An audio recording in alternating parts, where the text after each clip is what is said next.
She knew he would hurt her. He always did. But when his name lit up her phone, her breath caught, her fingers trembled, and she answered anyway. This was not love. It was something deeper, more dangerous. And the worst part? She mistook it for love. Because the pain felt just familiar enough to feel like home. This is the story no one tells you. Not about heartbreak, but about addiction. The kind of addiction that feels like obsession, that looks like romance. But underneath it all, it's a woman losing herself in a man she can't have and can't leave. So why does this happen? Why do women fall hardest for the men who care the least? And why does her body crave the very thing her mind knows is destroying her? What you are about to learn is not dating advice. It's emotional warfare, and once you see it, you will never see love the same way again. She told her friends it was love. That's what she believed. That's what she needed to believe. Because if it was not love, then what was it? Why else would she wait by her phone for hours, analyzing every word he did not say? Why else would she forgive him, again, for vanishing, for breaking promises, for pulling her close just to disappear? Why else would she dream about him at night, wake up anxious, then scroll through old texts like they were sacred relics? It felt like love, but it did not behave like love. It did not grow. It did not heal. It did not build. It burned. And that's the first red flag no one talks about. Love is not supposed to feel like withdrawal. But this did, over and over again. You see, this was not love at all. This was emotional addiction. And it's one of the most dangerous psychological traps a woman can fall into, because it wears the mask of romance, but it operates like a drug. She was not addicted to him. She was addicted to the feeling he triggered inside her. That dopamine spike when he randomly texted after days of silence. That adrenaline rush when she saw his name after thinking he was gone for good. That sinking low when he pulled away. And the false high of convincing herself this time would be different. This is the loop, the uncertainty, the hope, the pain, the slight reward. Repeat. Her nervous system was not responding to love. It was reacting to intermittent reinforcement, the same pattern used in casinos, toxic parenting, and addictive relationships. A psychological slot machine where the payout is emotional chaos. And here's the cruel twist. The more chaotic he made her feel, the more her body mistook it for passion. That's why so many women say, "I can't explain it. There was just something about him." What they are really saying is, he activated my nervous system in a way that felt like love, but was actually my trauma dressed up in chemistry. Real love brings peace. Addiction brings intensity. And in a world that glorifies intensity, women often confuse the two until it's too late. He was not safe. He was not stable. He did not offer consistency, kindness, or even real commitment. But he had something else, something more powerful. Emotional gravity. The wrong men, the ones women can't let go of, share a pattern. They're not the loudest or the most attractive. They're not the richest nor the most logical choice. But they carry something rare, something women feel before they understand. They make her feel seen, but only in fleeting moments. They show depth, but just enough to pull her in, never enough to stay grounded. They disappear, and when they return, it feels like oxygen. They leave her guessing, and the guessing becomes addictive. These men aren't loved for who they are. They're loved for what they activate in her, the chase, the high, the fantasy. Carl Jung would call this man the shadow lover, a symbol of raw, unconscious desire, the part of the feminine psyche that craves danger, chaos, and wild intensity. He's the forbidden archetype, the unintegrated male energy she never met in real life, until now. He is also the trickster, playful but deceptive, inconsistent yet charming. He never offers clarity, only contrast. He builds hope just to take it away. And finally, he is the chaotic masculine. He seduces with intensity, but cannot hold presence. He offers passion, but no peace. When he's there, he consumes her. When he's gone, he haunts her. But here's the most disturbing truth. She doesn't fall for him. She falls for the emotional mirror he holds up to her wounds. She sees herself through his unpredictability. She relives the neglect she once survived. She chases his love, hoping to rewrite an old story, to to win this time what she lost back then. And he doesn't even need to understand what he's doing, because many of these men aren't manipulators by intention. They're simply broken in ways that make them magnetic to the brokenness in others. His inconsistency keeps her nervous system on edge. His detachment makes her work for his affection. And the more unavailable he is, the more valuable he appears. Not because of who he is, but because of how hard she's trying to make him stay. In truth, the wrong man is just a mirror reflecting the parts of her that are still reaching for validation, still aching for proof she's lovable, still hoping that maybe this time she'll be enough to change him. But mirrors can't love you. They only show you what's already inside. She does not stay because she's weak. She stays because, on a level deeper than logic, this chaos feels like home. What most people call falling in love is, for her, falling into a pattern scripted long ago, not by the man in front of her, but by the emotional blueprint left behind by childhood wounds. When a child grows up receiving inconsistent love that comes and goes, love that must be earned, love that arrives only when they're perfect or pleasing, they don't learn to feel safe. They learn to feel addicted to approval, addicted to the chase, addicted to almost being enough. And then, years later, she meets someone who unconsciously replicates that same emotional rhythm. A man who pulls close, then disappears. Who compliments her one day and ignores her the next. Who makes her feel everything, then suddenly nothing. And her nervous system doesn't see him as a red flag. It sees him as familiar. Her mind says, this is dangerous. But her body says, this feels like love, because it remembers the highs. And it's desperate to avoid the lows. This is how trauma bonding begins. Every time he withdraws, she crashes. Every time he returns, she spikes. That unpredictable cycle, the emotional slot machine, releases dopamine, oxytocin, and cortisol in volatile waves. The exact same chemicals that power gambling addictions and drug cravings. She's not addicted to him. She's addicted to what her body is producing in response to him. The silence becomes louder than abuse, the tension more seductive than peace, and the brief moments of connection, no matter how toxic the overall relationship, feel like winning the lottery, but, like all addictions, the reward becomes rarer, and the effort to get it becomes more extreme. And here's the cruel irony. The more she invests, the more attached she becomes. Not because it's working, but because her pain now has sunk cost. She tells herself, maybe he's just misunderstood. Maybe if I love him better, he'll change. Maybe the problem is me. It's not her fault. She's not foolish. She's traumatized. This is why women don't leave when it makes sense. This is why logic does not break the addiction. Because this is not about love at all. It's about unresolved trauma searching for a different ending. Her subconscious believes, if I can get him to love me, I can finally prove I'm worthy of love.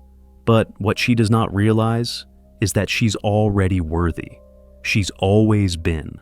And the fact that she's trying so hard to earn what should be freely given, that's the evidence of how deep the wound goes.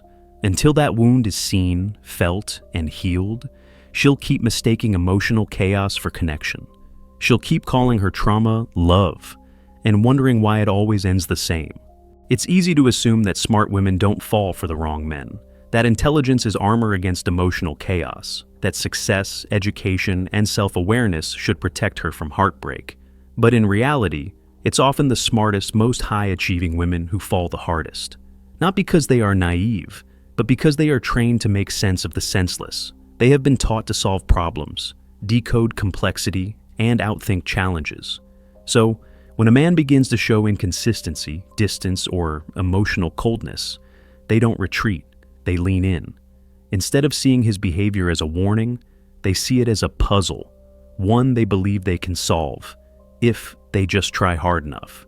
She tells herself, he's emotionally guarded, not incapable of love. If I stay patient, he'll open up. He's acting this way because of his trauma, and I understand that.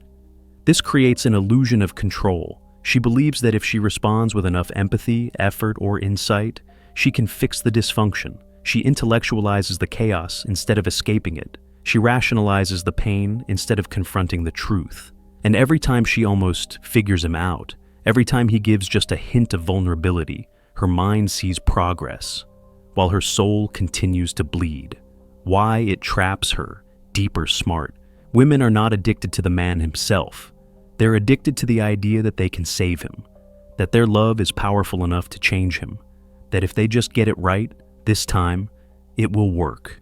But love is not a strategy, and chaos is not a code to crack. You don't heal someone by setting yourself on fire just to keep them warm. You don't grow by shrinking yourself to fit inside someone else's brokenness. And sometimes, intelligence does not set you free. It just gives you better excuses to stay trapped. He never said he loved her, but the way he looked at her, it felt like he did. He never promised a future. But in those late-night conversations when the world was quiet and she let her guard down, he mirrored all the dreams she was too afraid to say out loud. She thought he saw her, but what he really did was reflect her back to herself. This is one of the most powerful unspoken strategies of the wrong man. Mirroring, not consciously, not maliciously, but with a natural, almost predatory instinct. He becomes a canvas, and whatever she's been starving for, safety, mystery, validation, emotional depth, he paints just enough of it on himself to feel like the answer, but only for a moment. In the beginning, he's curious, present. He asks questions no one else asks. He listens, or at least pretends to. He shows flashes of vulnerability that feel intimate, but they're not intimacy. They're hooks. These moments are rare, but powerful, because they're unpredictable. One day he texts her like she's the only woman in the world. The next, silence. One date feels like soul connection. The next, he's cold and unreadable. This is intermittent reinforcement, the same psychological principle that makes gambling addictive. You never know when the reward is coming, so your brain starts chasing it harder. She's not falling in love with him, she's falling in love with the emotional ghost he created, a phantom stitched together from fragmented attention, vague promises, and silent suggestions. The version of him that existed only in moments, but felt more real than anything else.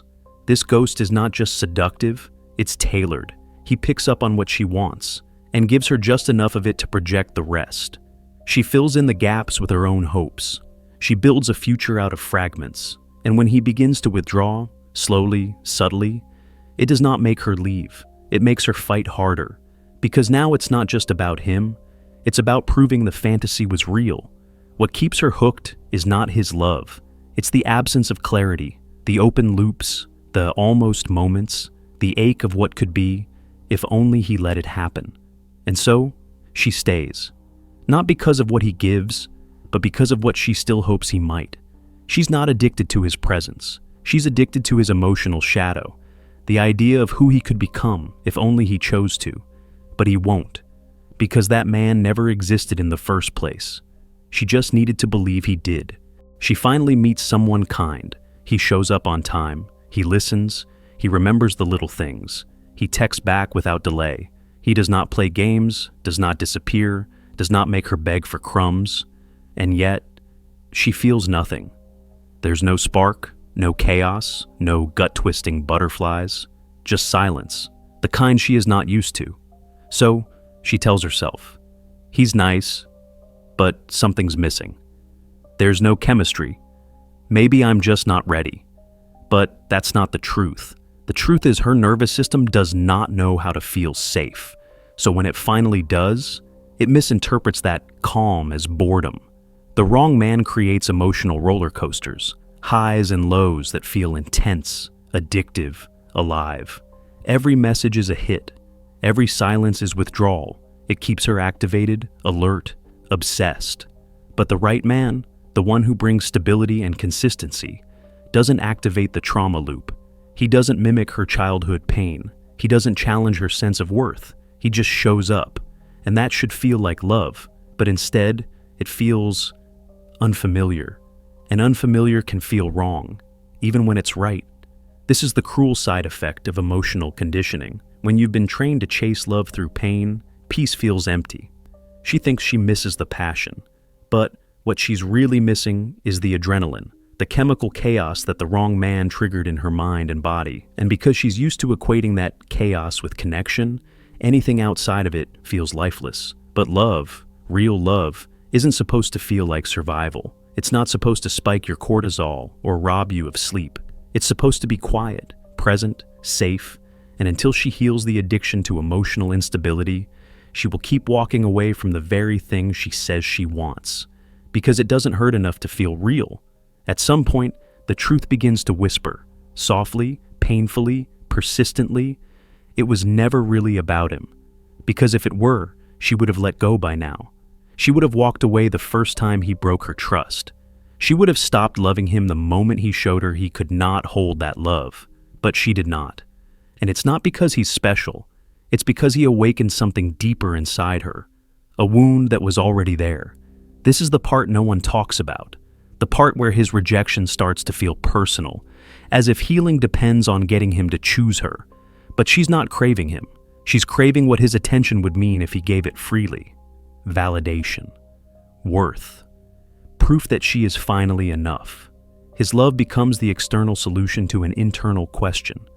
Am I lovable? Am I worthy without earning it? If he chooses me, will I finally feel complete? Somewhere along the way, she begins to confuse his love with her identity. She can't tell where he ends and she begins. This is called identity fusion, when the desire to be chosen overrides the sense of self. She starts measuring her value by how he responds. If he texts back, she's wanted. If he disappears, she's worthless.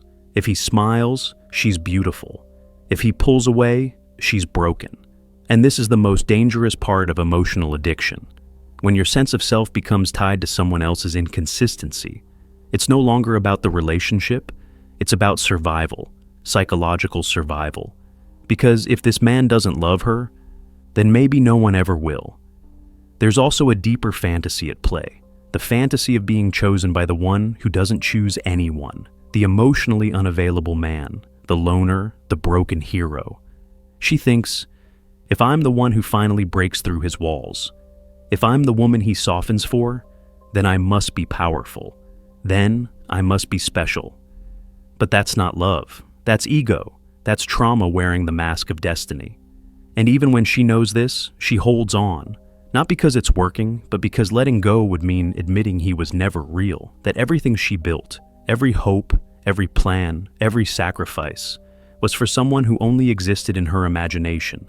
This is the moment her healing begins. Not when he changes, not when he apologizes, but when she realizes she was never addicted to him. She was addicted to the version of herself she believed she could become, if only he loved her back. And that version does not live in him. It lives in her, waiting to be reclaimed without needing anyone's permission to exist. No one walks away from an emotional addiction overnight. You don't wake up one morning and suddenly stop missing him. You don't delete the texts and instantly delete the pain. Because this kind of addiction was not built on logic. It was built on emotional memory, fantasy, and identity. So escaping it requires a deeper process, a transformation. Like the phoenix, rising does not come before burning. You have to let the fire touch everything. You have to watch who you thought you were, and who you thought he was, turn to ash. There are 3 stages to this kind of escape. Each one must be lived. Each one must be honored. The first crack in the addiction begins when you finally see it for what it is. Not a love story, not a cosmic connection, not a once-in-a-lifetime bond, but a loop, a trap, a trauma pattern dressed up in hope. This is the moment the mirror shatters. The illusion falls, and you are left staring at something raw. He was never what I wanted. He was just what I was used to. Awareness hurts, but it's the only path out. You can't heal what you keep romanticizing. This part is the most misunderstood. You're not just grieving a breakup. You're grieving the version of your life you imagined with him. The maybe one day. The if only. The almost. This is where you must let go of the inner orphan. The part of you that thought if you were perfect enough, loving enough, patient enough, he would finally choose you. You're not just letting go of him. You're letting go of who you tried to become to keep him. And that takes courage. Once the illusion is gone and the grief is burned through, something new begins. You start to remember who you were before the ache, before the obsession, before you measured your worth through his eyes. This is the return of the self, not the fantasy self you created for him, but the real you underneath the longing. You look in the mirror and realize, I was never incomplete. I just believed I had to earn what should have always been mine: love, peace, wholeness. The phoenix does not rise to find someone else. She rises to remember that she was never ashes to begin with. Not all men trigger adrenaline. Some men bring oxygen. They don't leave her guessing. They don't weaponize silence. They don't create chaos and call it chemistry. Instead, they bring presence. Not presence that tries to impress, overpower, or control, but the kind that simply remains, still, solid, steady. Where the wrong man makes her heart race, the right man helps it slow down. Where the wrong man floods her with doubt, the right one clears the noise. Where the wrong man stirs anxiety, the right one feels like exhale. This is the grounded masculine, not defined by dominance or success, but by inner stillness. He is consistent, not because he's boring, but because he knows his value isn't in the chase, but in the way he holds space. He is non-reactive, not because he's cold, but because he's not governed by emotional storms. He listens more than he speaks, and when he speaks, it carries weight, because it is not driven by insecurity. He does not need to prove himself, and in his presence she does not feel like she has to either. She does not feel obsessed around him. She feels safe. She does not feel small or like she has to earn love. She feels seen. She does not feel like she's chasing a ghost. She feels like she's finally home, and that's why most women don't recognize him at first, because he does not activate the trauma loop. He breaks it. His love does not come with a rush. It comes with peace, and after everything she's survived, peace might be the most intoxicating thing of all. It took her a long time to understand, long after the calls stopped, long after the messages turned cold, long after she stopped checking his profile just to see if he still remembered her. She always thought she was addicted to him, his voice, his chaos, his silence, his approval. But one night, in the stillness that comes after too many broken pieces, she faced the truth. She was never truly addicted to him. She was addicted to the version of herself she believed she could finally become if he had just loved her the way she begged him to. She was not chasing his affection. She was chasing redemption.